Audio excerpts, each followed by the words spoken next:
I almost drowned, twice was a kid. And it was severe. I mean, to this day, I still have the memories of laying in the bottom of the pool right down the street here. And, somebody scooped me up. And in a short period of time, I got good really fast. And I got really good at day wave surfing. I wasn't your normal boogie boarder. I was the guy going out a 20-foot OB because that's how I was pushed into it. You find the right team, you find the right people, you believe in them, you educate them, you create it, and a great experience, and the product is epic. I wish I could just go sell things, but I'm not that guy. I could only sell what I believe in. If you don't have the passion for it, if you don't believe in it, shouldn't be doing it. And if you have nothing to contribute, do something else. In this episode, Steve de Zordo, extraordinary entrepreneur and inventor. His charity of choice is SF Faces. In this episode, we'll dig deep into Steve's pathway to peak performance, and it's different than you might think. You're going to love this one. Welcome to the show. Steve de Zordo, entrepreneur, ex-pro athlete, visionary, man about town. What else can I say about you? You are far too kind, Jock. It's the truth, brother. It's so good to see you again. Good to see you too, brother. Yeah. So great to have you in, man. I kind of want to start with, there's so many stories, so many things I want to start talking about, but let's go back to the origin story of you, Steve de Zordo, growing up, San Francisco. Take us back. Oh man, it was, I tell my son this all the time, quintessential Gen X living, right? Latchkey kid. I wasn't a good student at all. I was trying to keep up the Joneses, all this stuff, but I honestly didn't give a hoot. I just wanted to get stuff done. And that was what I did. So while I wasn't, prescribed to the learnings of a French Catholic school, I would go home and build stuff and make things and burn stuff and just create things, and that was just part of my soul coming out as a young child, right? Memorization didn't work for me, ADD, dyslexia, all that fun stuff, right? But for me, I wanted results-oriented activity. And unfortunately, a lot of my childhood toys fell victim to that. I learned how to light stuff up and shoot rockets off and make model cars. But for me, it was really important because it was an outlet that I had to have just to express myself, right? In a way that I thought was really meaningful. And it's sort of this thing I carry through my life, in all the different pursuits I have. So it's fun. That's cool. All right. So I guess when do you hit the beach? Oh God, I was so young. This is a funny story because being a latchkey kid growing up, we had a charge account at a local grocery store, Super K, shout out, on the avenues. And I would eat at Burger King. I was feeding myself garbage, right? Just tons of garbage. And I ballooned up. My nickname in 8th grade was Button Popper because every time I played basketball, I'd just blow buttons off my uniform. And if anybody's ever had to wear a uniform, it's kind of a contentious thing if you're not a really put together person. Like I was not a put together person. So I, came out of 8th grade, divorced parents, car my way, and I almost drowned, twice was a kid. And it was severe. I mean, to this day, I still have the memories of laying in the bottom of the pool right down the street here. And, somebody scooped me up. It happened again in Santa Cruz years later. And I just got into boogie boarding, man. I don't even know where the hell it came from. It came from a friend of mine who's passed away, unfortunately. And he pushed me. He pushed me like an older brother should. right? And he dragged me out. He made me do it. And he was this big Nordic dude. He was like super gnarly. And I really got into it later in life. And in a short period of time, I'm really bad with timelines. I got good really fast. And I was down in Santa Cruz and I came up to San Francisco where there was a scene that was happening. And I got really good at day wave surfing. You know, I wasn't your normal boogie boarder. I was the guy going out a 20-foot OB because that's how I was pushed into it when I was a kid. So I went from almost drowning to going out in some of the biggest surf in the world, really. Yeah. So you go pro. You get the multiple. Well, I mean, I think I got paid to do it. So. That's called professionalism. When you get paid to do something.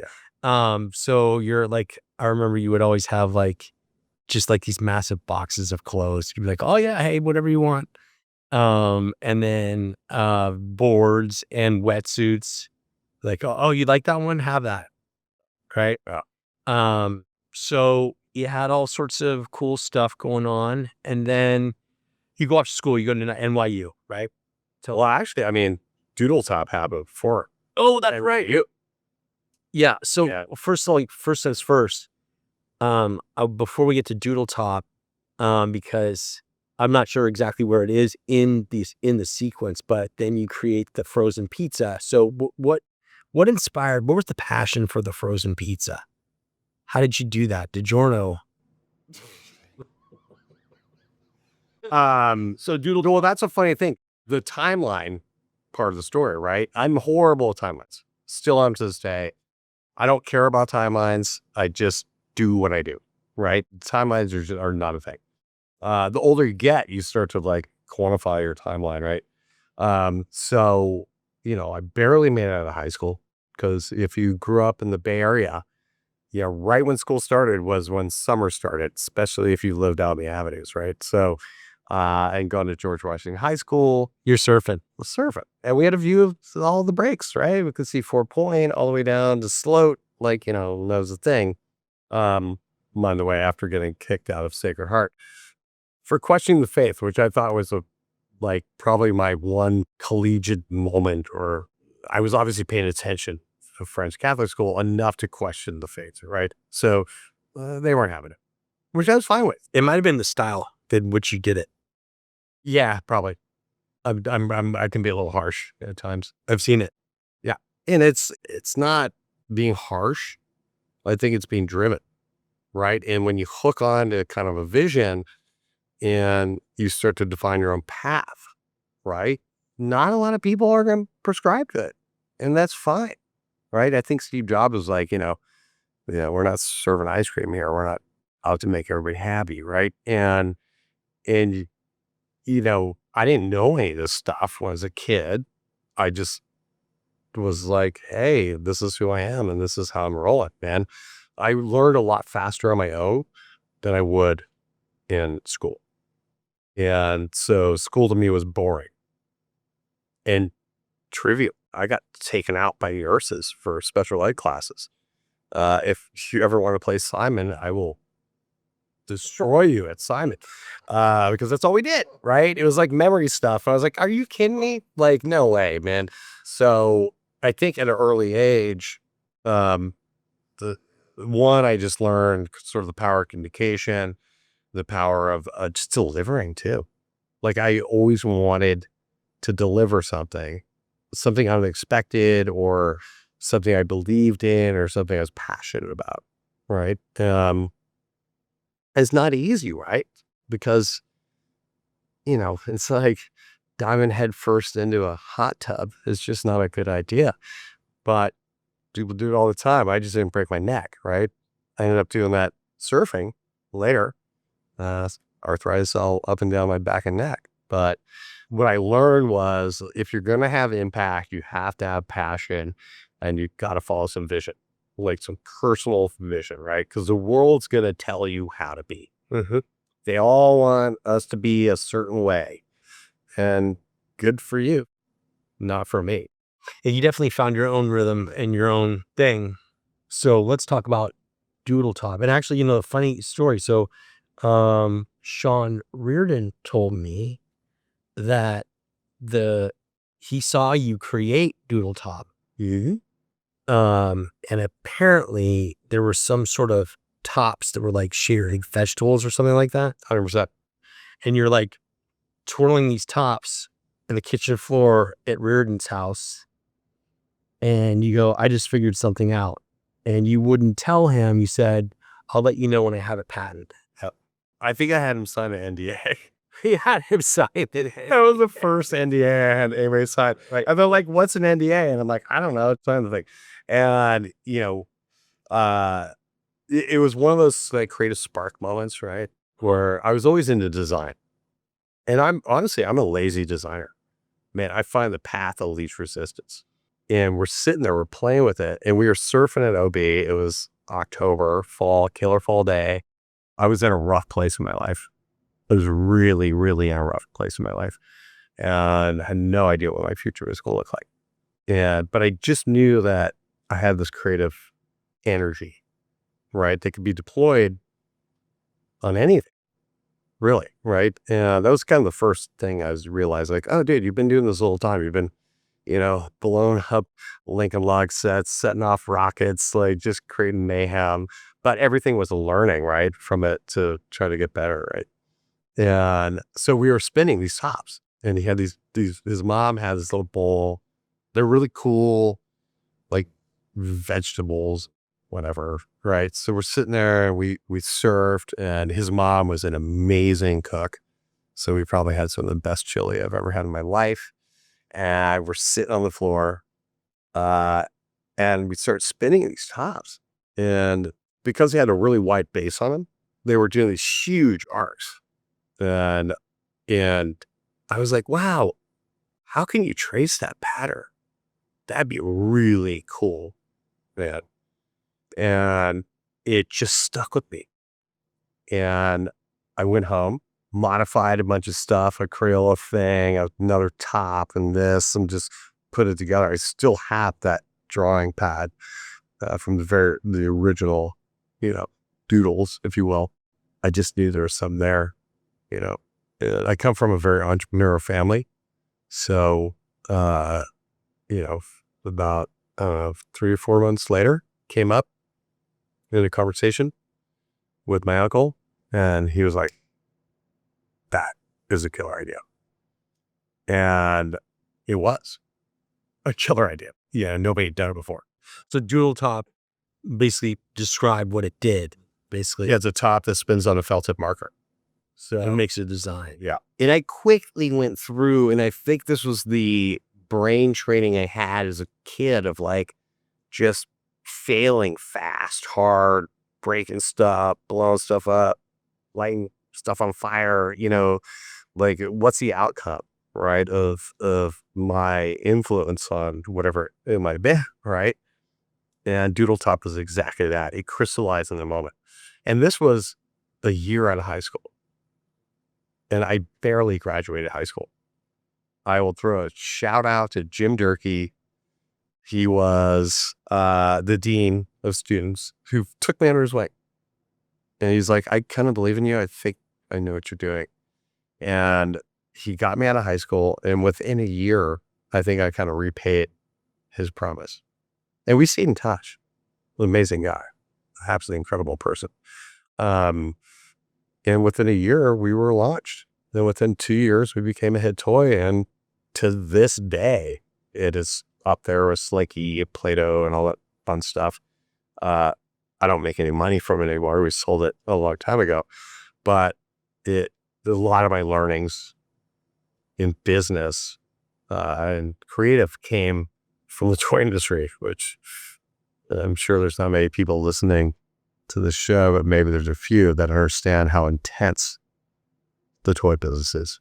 I can only imagine how, I can remember hearing some stories from you about it over the years, but Doodle Top went big. It went big. We're talking big time. That was 600-700 million units now. We won every award. California State Employer of the Year for people with disabilities. We're one of the first manufacturers using recycled plastic.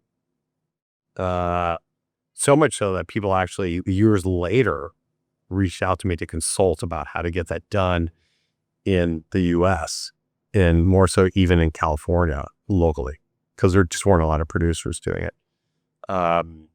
Incredible learning and kind of a tragic end, unfortunately.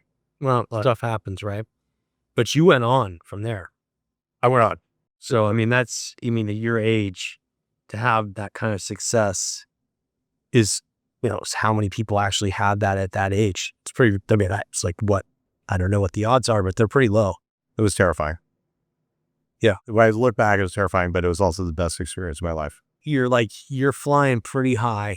You're really young. You have zero experience. You got somebody you're riding with. And yeah, it is what it is. But so let's move on from Doodle Top. We might come back to it and talk about it a little bit more. Shout out to Sean Reardon for the, I texted him this morning. I said, hey, give me a little, I got one from Ivan Dubrini also. We can't use it on the show, unfortunately. Anyway, we were very sparky children back in the days. Yeah. By the way, since you're a product guy, I know you always appreciate products. This is a new one. This is an interesting one. Elevate hydrogen water. So shout out to Adrian Torres, Next Level Hydrogen Water, Elevate Hydrogen Water. Cheers. Cheers. So take a sip. I feel better already. You feeling better? Yeah. Tastes pretty good, right? I don't know. It's funny, a product guy, it's funny you mentioned that, because I was thinking about that before I came here. Yeah.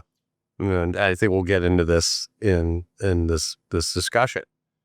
Product people generally are kind of storytellers in a way, right? It's sort of baked into what the hell is this thing all about, right? They're not the best at articulating the value propositions of the product, but product people are inherently storytellers, right? Because they're looking for a new opportunity or solving for something, and it's really interesting with products, because I say this all the time in our business. We do a lot of technology work, which is a very complex storytelling, right? Products, though, kind of tell our own, right? I can be like, yeah, this thing's killer, Elevate, this is rad, I'm gonna drink it. If I fired up a demo for one of our clients right now, we're all gonna go to sleep unless it's handled correctly. Yeah. So anyway. Well, we had Bill Schley on the show, and he was talking about USP, and he's the guy that decoded the USP from Rossa Reeves. And, crazy to hang out with that guy. Every time you spending time with him, he's just like, you're 100% spot on with the whole storytelling piece. It's all about telling stories, right? I mean, I almost feel like the reason I do things are to create more stories, right? For better or for worse, right? It's like, drives my wife crazy. Like, oh God, that story again. We've been married for 25 years, so no surprise she's heard the stories a couple times. But if I look at anything, if I have any place on earth here, it's certainly taking up some oxygen later in my life, right, is how can I inspire that back? Speaking of which, by the way, all the proceeds from the show go to your charity of choice, which we normally open up with and talk about. I think we just got too excited. So you picked, what is your charity that you've selected? Faces SF. So what does Faces SF do? So they basically build and supplement programs for underserved communities in education.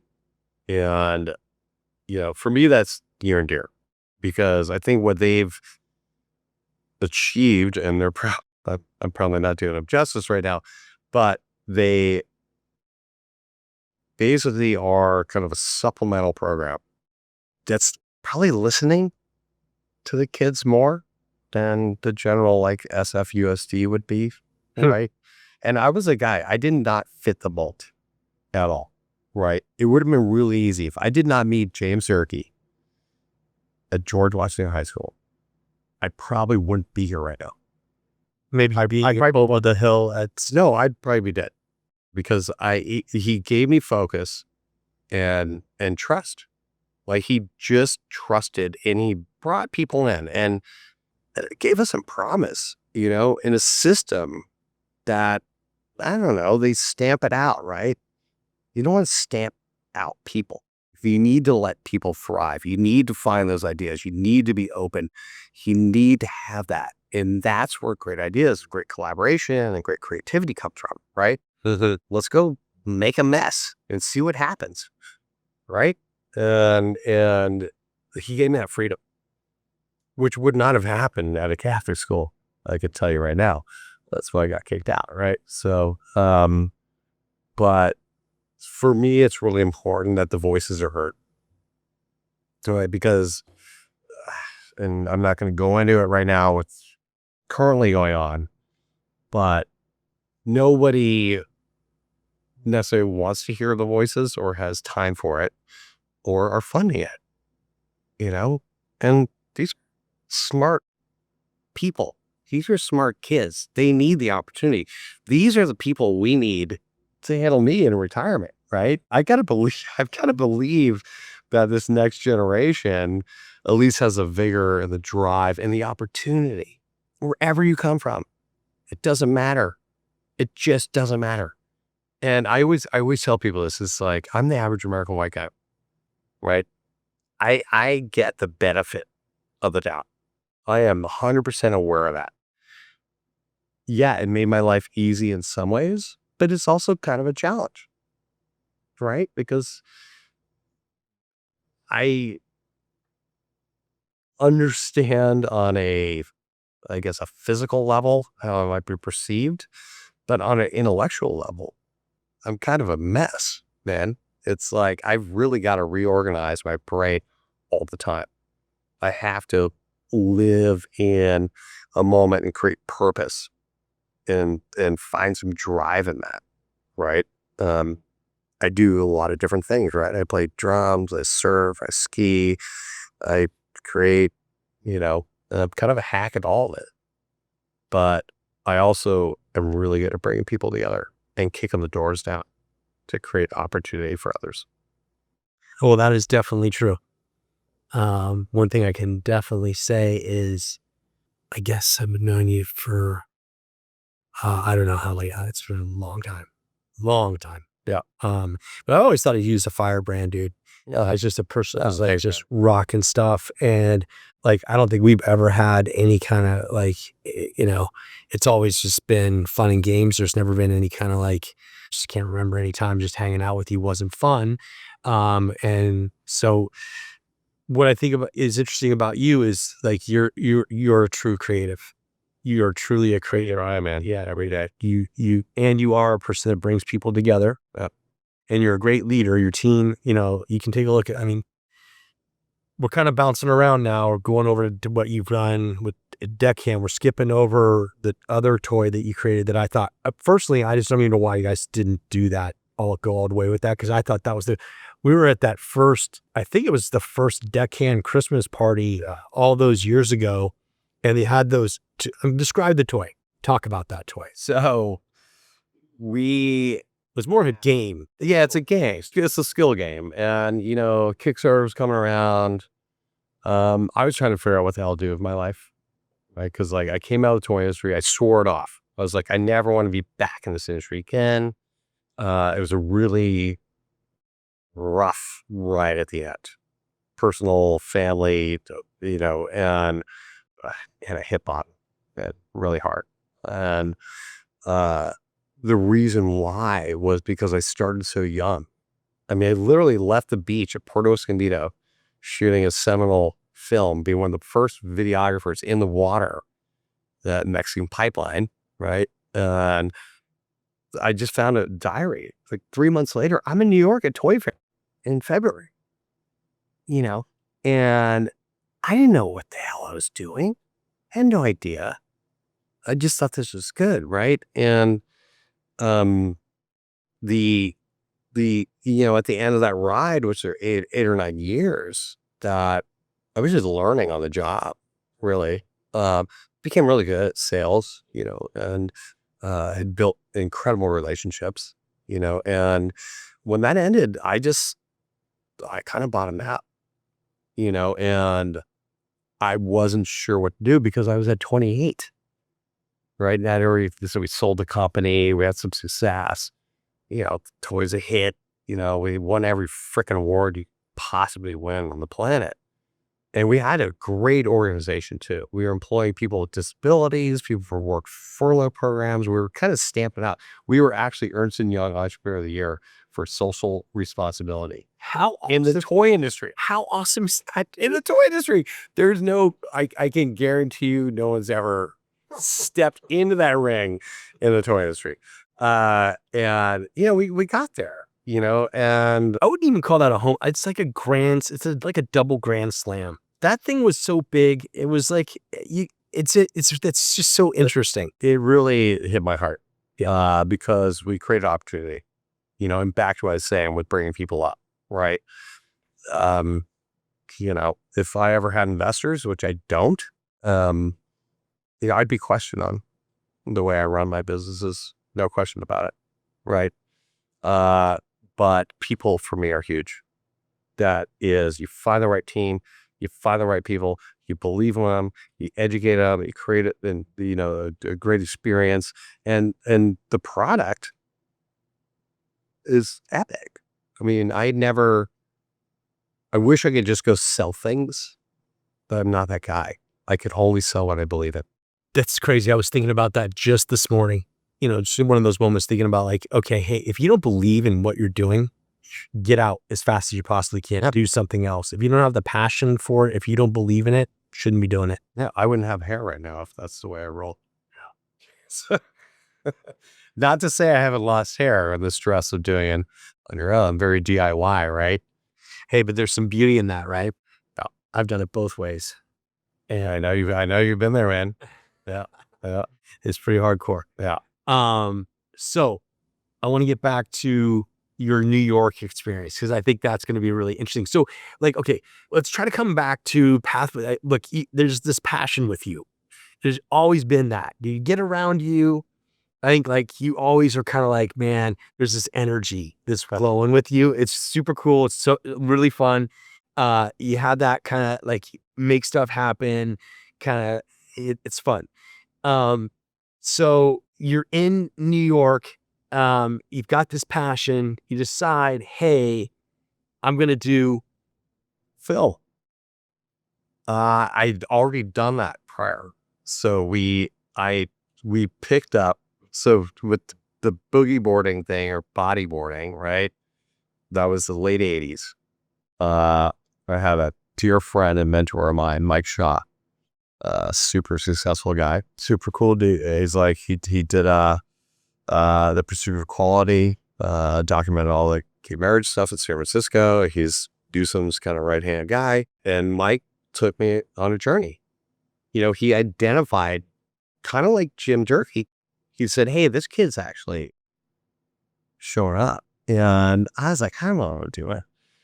And our sponsors were starting to dry out. So late 80s, surf culture went back to the shores.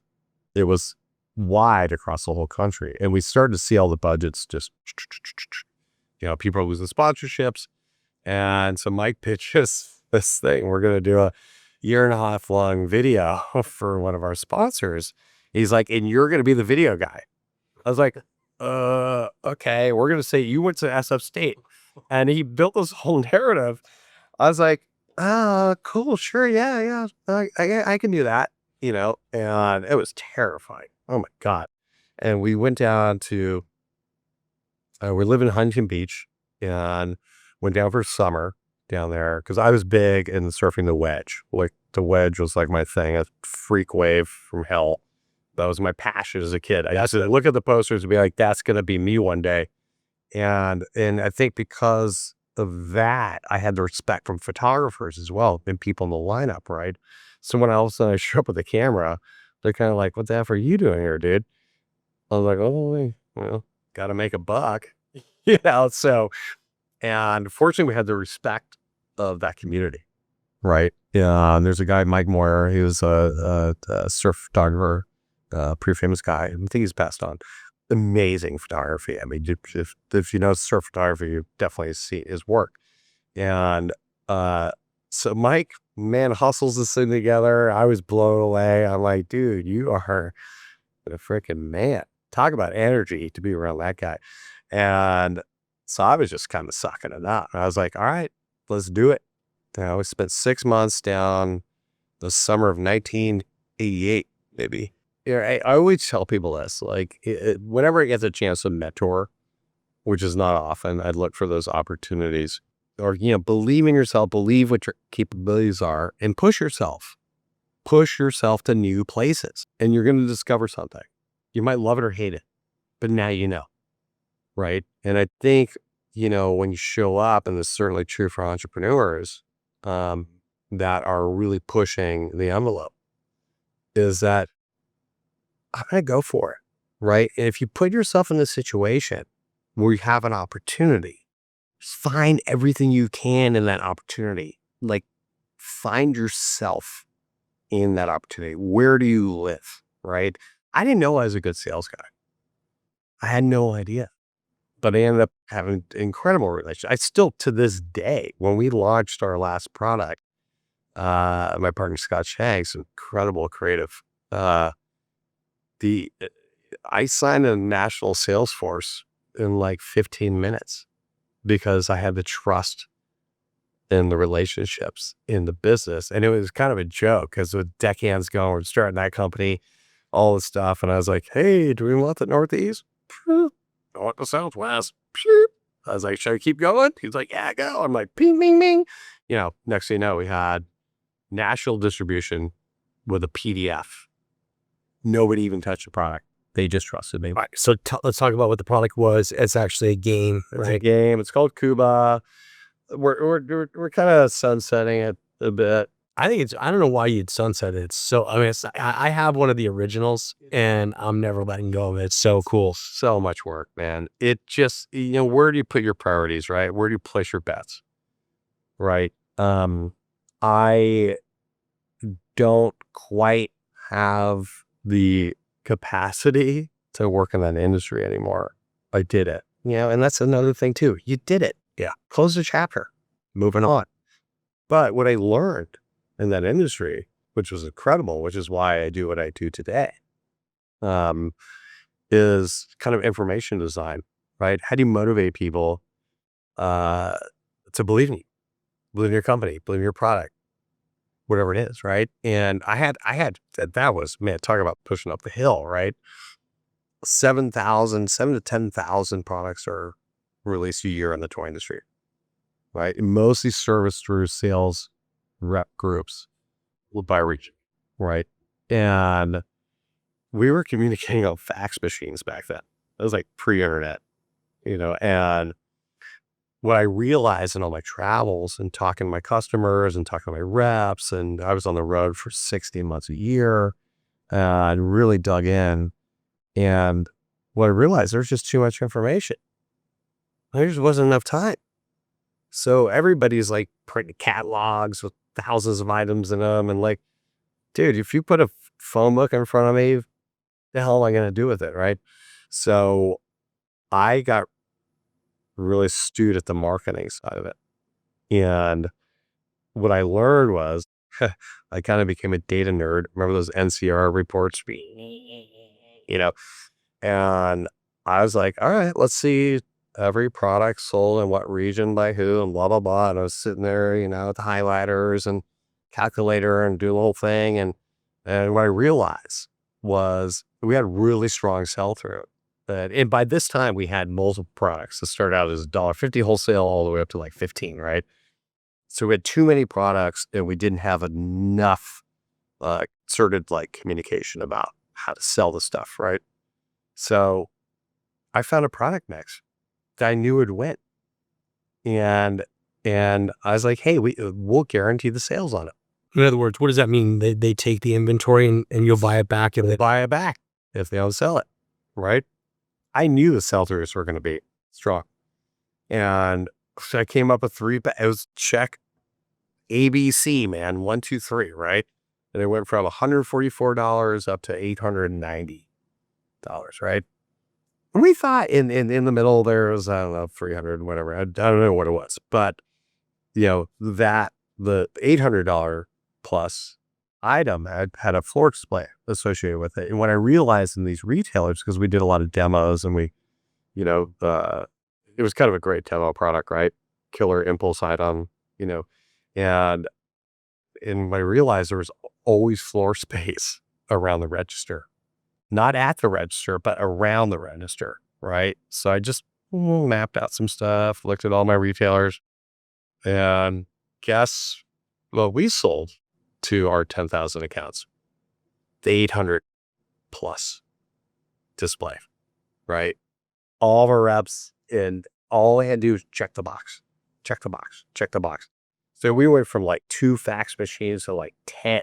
Whenever we wake up in the morning, and there's just be like this stacked floor of like faxes. And what we did is we made the decision process easy for our consumers, which were wholesale consumers, right? For our reps, for everybody. And that was just, hey, look at the market, look at the information, look at where people are, meet them where they are, right? Find the opportunity, and then promote that opportunity, right? And it kind of blew everybody away because we didn't think we were going to get those 800 plus sales. And we turned those 2, 3, 4, 5, 6 times, which we only had to turn of a little bucket of Doodle tops at a cash register, I don't know, 2, 3 times a year for $100 order. And now we're turning thousands, right? And that was just, so for me, I don't know how this happened. It was just, hey, how do we take the friction out of the buying process? How do we, like I said, I only believe in what I can sell, right? Like, so I took that belief and doubled down on it. All right. So you go to NYU, you're studying film. Tell us about that experience. That was a wild one. So FAO Schwartz was a huge client of ours. It was about 50% of our business. That's with Doodle Top. With Doodle Top. Yep.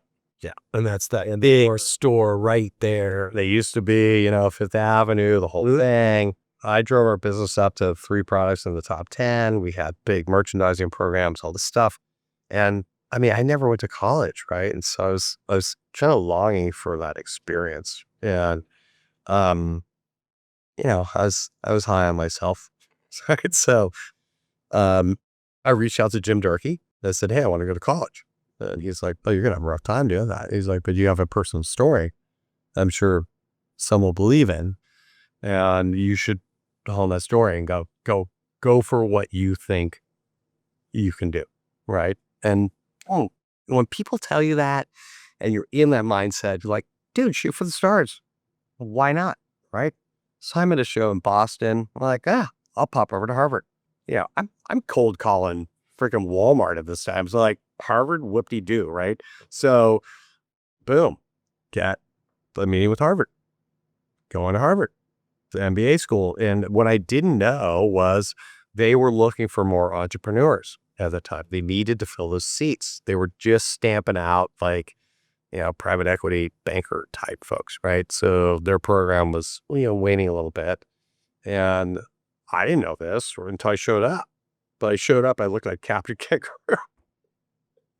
I had the worst outfit on. Oh my God, it was hilarious. And I show up and I meet with them, and then I'm going down to New York for another show, the trade show. And so I called NYU, like, Dean of Admissions, hey, what's up? Let's have a meeting, And they're like, hey, we have this new program. It's called the Gallatin Program, School of Individualized Study. And I was like, that's perfect for me, right? I can craft a program, right? That I'm going to be successful, I think, because if I get to make the rules, my own engagement, for me, it was like a slam dunk, right? And I also knew I wanted to go to film school, but didn't quite. Film school, NYU film school is super competitive. I mean, you don't just walk in off the street, right? But I did have content, right? I was shooting these videos, and that video was seminal to this day, the video we did called Bodyboarding Enough Said, say what you will, if you look at it now, we had what we had, that changed sort of surf culture videos. And as a boogie boarding video, nobody cares about boogie boards, but it was content, right? And we had stuff. So, and I'd also done all of our promo spots for Doodle at that time. So I got massive air for just focusing on good content, right? And so all this stuff kind of leads in to me understanding like content is king, man. Like you could sell a lot, you can motivate with it, you can use video, you can use design, you could put all this stuff. So it kind of got baked into me. But what happened was, so NYU and Harvard, it was funny because NYU wasn't worried about it, but Harvard's like, hell, you got to take the SATs or you got to come in on probation. And I was like, and they're kind of weighing the SATs. I was like, dude, I don't test well. I'm going to fail. No question about it. Like I hadn't been in school now for 6 years. Like, but I had this hit toy product, right? What the hell am I going to do with that? Right. I don't even have time to take the freaking SATs. Right. So, and then NYU is like, hey, yeah, you can come in. You can come in on probation. I was like, what's probation? They're like, 2.0 or better. I was like, I'm paying for this myself. I think I'm going to do better than a 2 point. Right. So not a cheap school, right? So I was like, and then honestly, I'm sitting at Harvard going like, dude, I already have the MBA. I've done it. Like, want to go into the storytelling, the stuff I'm passionate about, right? Went in and bam, got a killer scholarship program for people returning. And I was on the dean's list like the first semester. And I went from a 1.11 cumulative in San Francisco Unified School District to a 3.68 or something at NYU. And because I chose something I was passionate about, something to focus on, I had no doubt in my mind I was going to be successful. Prior to that, it was like, tell me what to do. Not so into that, right? So, I think a lot of that built a character. And a lot of it was just learning on the job, right? Like, I didn't have a choice. I mean, Doodle basically grabbed me by the scruff of the neck, was like, cool, go, and You feel like that was like, in some ways, just like meant to be. That's like your story. If there's some sort of power that just pulled you into this thing, and like it's like a vortex, and there you go. I think it was kind of like a little bit of desperation. Like, I didn't know what I was going to do. I knew there was something. I didn't know it was going to happen that soon, right? Isn't that crazy though? I mean, like, just for a second, think about that. Because on the outside, nobody else saw that. All they saw was, oh, did you hear what Steve's doing? He's going bananas, right? But inside, you're like, holy smokes. I think so many entrepreneurs feel that way, right? Yeah. That's a tough spot. It's a hard spot. And I still struggle with it today. Who doesn't? And I mean, every day, right? So now my company, Deckhand, right? We are telling these stories for big tech companies. The biggest, the big, come on. The big stuff, right? And we get involved in conversations. I'm blown away. Like a seat at the table with the C-suite, right? Talking strategy, right? And what we're trying to do is, in a way, is merchandise that strategy. Like my little facts exercise, right? How do we turn people into believers, right? How do we get that message across? Whether it's an IPO or series raise or sales tax or whatever, right? We hear this all the time. Like, oh my God, your work is incredible. It's completely empowered our team. I just go back to that little fax machine situation. And I was like, yeah, it's a noisy world. We live in a noisy world. You've got to do stuff with intent. You've got to understand it. You can't just kind of show up, in our world, like PowerPoint, right? So you're like, I'll do a PowerPoint. Like, no, it's communication design. It's not freaking PowerPoint or Keynote or slides. So man, you do the stuff at NYU, incredible experience there. You graduate Dean's List, come back to San Francisco, you create Deckhand, where you're working with, I mean, just big time. It's a big time. I mean, I don't know, man. Those presentations are tough to do. And you're selling major ideas. You're working with the C-suite. You're working with all the super, I mean, let's face it, this is where it's happening in those days, right? 100%. Geography is a big deal. Yeah. And then you, at the same time, you got Cuba going, which is like, I mean, dude, I don't know, that is as a game. I remember you had like some concept, you're going to do something where like Cuba in the air and it flew down, it's like, yeah, combination type deal or something. You know what happened was when I moved back from New York, so unfortunately our toy company disintegrated, and for ego and family reasons, unfortunately. That's Doodle Top. That was Doodle Top. And by the time I hit 28, we sold the company in 1998. I was fried, man. I was burning the candle at both ends. I was doing the toy thing and going to NYU, taking 24 units a semester in production classes. I mean, it was nuts, dude. And I burned out at 28, and came back to the city, was very much lost. For the people that are from New York, you're not talking about the city, New York. You're talking about what we call the city. We say SF, the best. We say the city. Yeah, here, right. I love New York. Don't get me wrong. I mean, my heart lives in New York as well. But I was fried, and I didn't know what to do. I was just so burnt out, and I was like, I'm going to bartend, man. I'm just going to bartend and go back to service industry, and which I had to do in New York because I got fired from my own company, which at 27 is pretty brutal. Devastating. No question about it. Especially considering I was having that run, right? Yeah. So I came back and I got back to my roots. I woke up one day, I said, and I literally had this line: pursue all things creative. Get back to where you were, see where it goes. Right. And I got to do so much cool stuff, man. We had Burning Man shows. I got to work with incredible artists. We had a stage show that became a thing, very much underground kind of music situation. And, really was starting to live my best life as a creative. And a lot of that, when I talked about collaboration, that was a big part of it. Like, I'm a hardcore collaborator. I need to have it. It just feeds my soul. And I was blown away. Like, I got put on a pedestal with some incredible performers, which for me was just doing what the hell I was doing, right? But because of that, it opened my mind up to like, hey, what's possible, right? Rather than just saying, I'm going to do this thing. I said, let's widen the scope, right? Photography, art, graphic design, performance, music, all that stuff came back into my life. And it, as random as it was, it actually gave me clarity, right? Of like, oh shit, you can actually do this.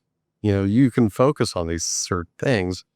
It also built up a creative community that really trusted me and wanted to be a part of the energy that I didn't know I had, right? So product came back into that. This is funny. We had a product called Caboodle. Scott and I were just talking about relaunching it as a corrugated cat condo, 100% recycle. I'm definitely allergic to cats. I can't be around cats. I got a happy panic. So I was like, it's a killer product. We pitched it up to a big company. So we got back into product, man. I'm like, oh, this is rad. Let's do it. We got Cat Fancy Product of the Year. Like Cat Fancy magazine. I was in New York schlepping my product like to retailers when this came out, and I almost died. Somebody called it like, oh, dude, you're like Cat Fancy Product. I was like, this is hilarious. Like, I almost had an asthma attack. I was so excited, and So we did that. And, at the same time with my current business, I was like, hey, let's do two of these things. One can finance the other. Let's see which one works. Right. Hugely risky. Right. A big, big risk. This is the entrepreneur kind of like, dude, I got this. You got to jump off some cliffs. You got to jump off cliffs, man. And I don't regret any of it at all. It's a learning experience. Sitting on a huge pile of debt when having a newborn, not fun, man. Not, dude, fun. How many sleepless nights? Oh, God, dude.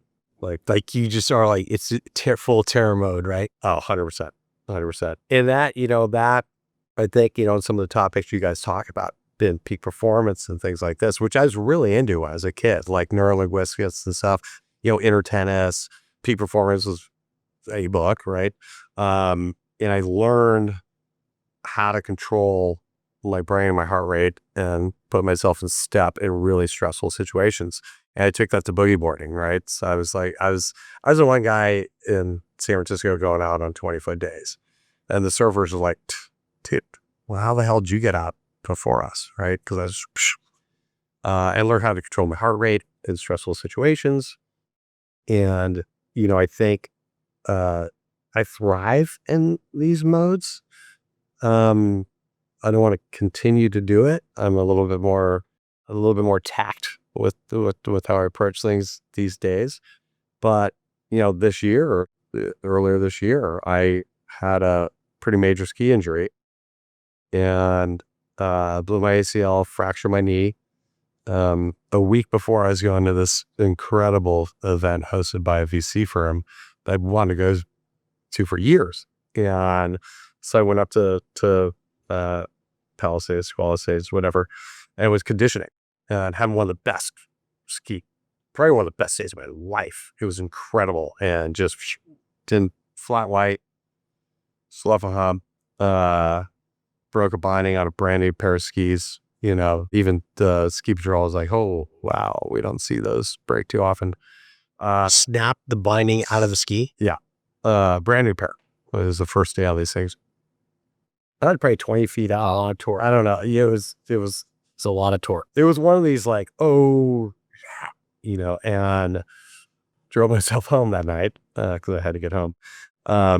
But the 2 weeks later, I was involved loosely with a dispensary in San Francisco, a cannabis dispensary, and one of the kind of leaders in the field. And he had been shot point blank in front of the dispensary 7 times, just a few weeks prior to that.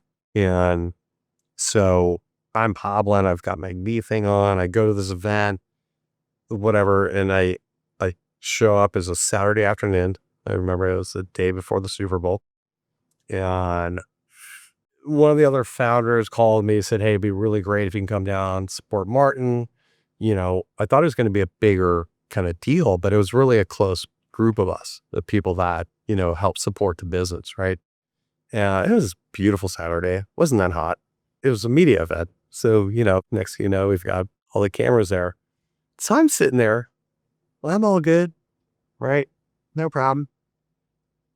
I start sweating like out of control. And I was at the ortho 48 hours earlier that he mentioned. He's like, you might have a blood clot in your leg.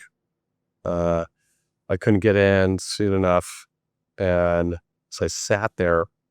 Honestly, I thought I was just a contact from the environment I was in, right? And just heart rate's going. I'm sweating. I don't perspire much. I'm just not that guy. Even when I play drums, they barely sweat. And I just had to sit there and just kind of hold on and get into this meditative state, which is what I used to do in big wave surfing when I was a kid. Just get out, just calm the heart rate down. So I sat there holding my knees. There's video of these actually too. It's like, starts out with I have my clothes on. I'm like, I couldn't get my clothes off fast enough. And I'm just like, oh my God. And I'm sitting around all the like legends of, California legalization. I didn't even know who the hell they were, man. I just showed up with profiteroles to say goodbye to this great community space that we all helped develop, right?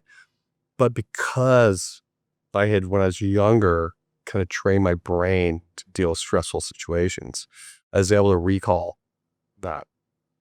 To probably save my life, because I was able to just get in the head, calm the heart rate down, just chill big time. And I remember just sit there heavily focused. And my friend came down, we went and had dinner, went to a friend's birthday party, woke up in the morning, just absolutely dead tired. I usually wake up and just get to it. And I was like, let me Google this. And number one hit was pulmonary embolism. So I call Kaiser. My wife was out with our dog. My son was still asleep. And they were like, you need to come here right now. If no one can drive you, call 911. And now I'm sitting there going like, my heart rate's going to go again, right? So like in the same, I just got to get to Kaiser, right? But, for me, when I think about, if it's peak performance or, any of these topics of how we get through life, right? There's a lot of different ways you do it, be it, focus on the physical side, the mental side, usually both is a great idea. For me, it's always kind of lived on the mental side. I'm an active person. When I went to the event after I broke my knee, this was a week later, I was doing 17,000 steps a day in the resort. And for better or for worse, the ortho's like, that might have been the problem. But I knew I just can't stop moving. 8,600 feet. Yeah. Sure. And they warned me a little bit. The doctor's like, it's like, but you're not going to be there for that long. But it was, I couldn't have that setback get in the way of something I really wanted in life. Right. And yeah, it almost killed me, but I'm kind of better off. I'm going back again this year. It's going to be great. I actually get to ski with people. But This is the event is over. Yeah. And I got through it. I got through it without surgery. I made a decision to not go through surgery and to my PT and to continue my life, to get off the blood thinners. Not fun. But I'm walking around better than I have, and now I'm getting ready for next season. So did you blow the ACL or did you strain it? I tore it and fractured my knee. So the fracture heals on its own. The tear is not a full tear. No, it's not a full tear, so it can rehab. Yeah, and I also had my medial meniscus removed from boogie boarding back in 1989. I was actually supposed to be on the knife during the Loma Prieta earthquake, but they changed the surgery date. That's a good thing. What you did. Yeah, I know, right? Like, whoops, cut your leg off. When I got the MRI back, they were like, wow, the interior knee. It's like, yep. Oh, it's bone on bone. And I was like, yeah, that was taken out a long time ago. And I asked him, I said, hey, I don't want to have 2 surgeries within the course of 5 years. I'm probably going to have to get a knee replacement, right? Like, yeah, you will. So I was like, let's just not do the ACL thing. Brace me up, whatever. And I'm now preparing myself mentally every day with what next season's going to look like. And that's visualizing how I want to be, what my physicality is, what my mindset's going to be in these environments, and just how can I step into it. And also with reason, not to ski like I'm 18. I mean, I will still go at it like I'm a kid and I'm 55, and so, it was a wake up call, right? Pulmonary embolisms it was super stressful. Got through it, great family, great support, friends, my company, everybody got me through it. It really drains a lot of your energy, which for me was probably the most difficult part of it. But, if I had not studied sort of the neurolinguistic side of my life early, I could have been dead that day. And how humiliating would that be? The guy was shot 7 times. He's on air, and I'm right behind him, and I would have just gone over. Like, so, yeah, so I think it's really, it's important, like, your mental health, your mental stability, or how you tend to vision and focus your life. Um, it's huge. I mean, it really can get you in and out of things in a meaningful way. I don't want to put words in your mouth. It seems to me like you get a sense for your pathway to peak performance in anything that you do. And, there's so many things where you go on and on and on, but you get to a spot, you get a vision, and you start to kind of think about it, and you reverse engineer, or then you push forward, but it's really for you, it's a mental game. Yep. Yeah. Your pathways up. Thinking about things through, you probably run multiple scenarios. It's like playing, 3D chess, right? That's what keeps you up at night. Yeah, I think some people are cut out for it. Some people aren't, I love the days when I was bartending, right? You close your reg, you sell it up, and that's it. You're done. Boop. Don't think about it anymore. I don't get a lot of inspiration off living that kind of life. I want to solve problems. I want to contribute. And it's just kind of how I'm wired, Yeah. I mean, you've got something to do and you're going to do it. Yeah.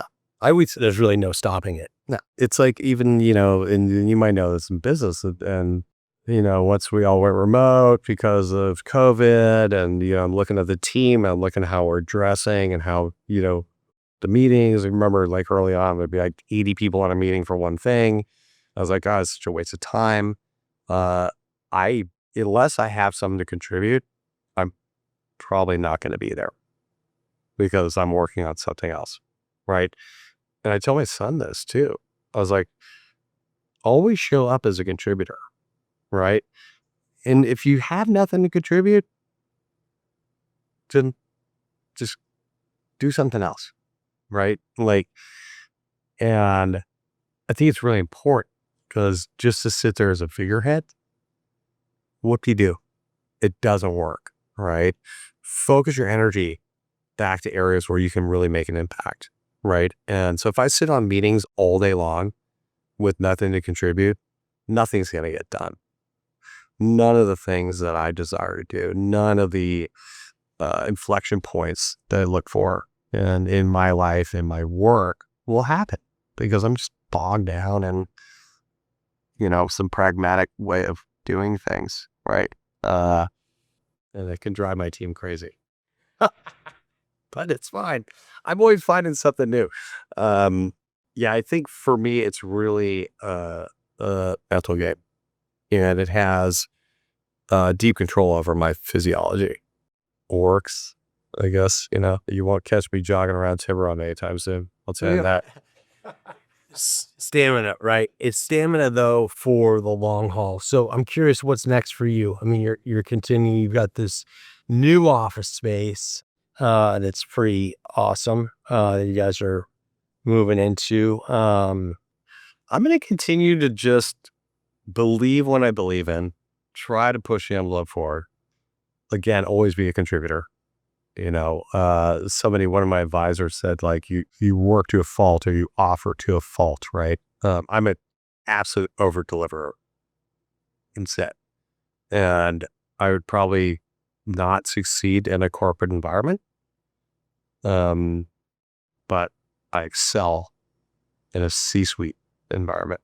So, I kind of feel like, and it was funny when I started the company, we started having more of these interactions with big leaders. I mean, we're not going to name drop here, but, I had to see the table, and people wanted my opinion because I showed up to contribute, right? Because I was listening, because I was learning, because I want to move things forward.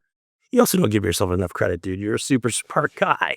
You're super smart. I try, man. I try. Dude, you're overly humble. Yeah. It's funny. Yeah. You're a super smart guy. You've always been a super smart guy. You make stuff happen. Thanks, Jeff. People love to listen to what you have to say because you have something, because you're delivering, dude. That's what's happening. It's not going to stop. You're going to keep crushing it, man. You know what? I I love you, man. You know what? You're You too. just one of those guys. Favorite people. You know, you always think about people that in your life who you've always really enjoy spending time with. There isn't any time where the phone rings. It's like you saying, "Hey, dude, let's." And then I go, "No." Yeah. I'm always like, "Yes." Yeah. And there are those people that on the phone where you go, "No," right? Oh yeah. Yeah. No. Yeah. So, hey, I'm stoked for you in this next chapter. I know the things that you're doing right now are pretty awesome, and I'd love to have you back, and we could talk about those things in the next chapter for all of the stuff that you're bringing to the table. That's great. I'm super honored to sit here and chat with you after all these years. You and I have both been on a journey. You've got an incredibly impressive track record. So it's like, I can't believe we're here, dude. Remember just eating pizza back in 1987 at Ocean Beach? I mean, come on. Bring it in for that. All right? Dude, for sure. Oh my gosh. Thanks. Feel good to be alive. Yeah. So for sure. Hey, it was great to have you, and thanks for coming. Too. Thanks, Jock. Hey, thanks everyone for watching the show. Please remember to like, comment, and subscribe. It really helps us out here at the channel, and share the video with someone who might be interested in supporting the charity that our guest mentioned in the episode. Thanks again. We'll see you soon.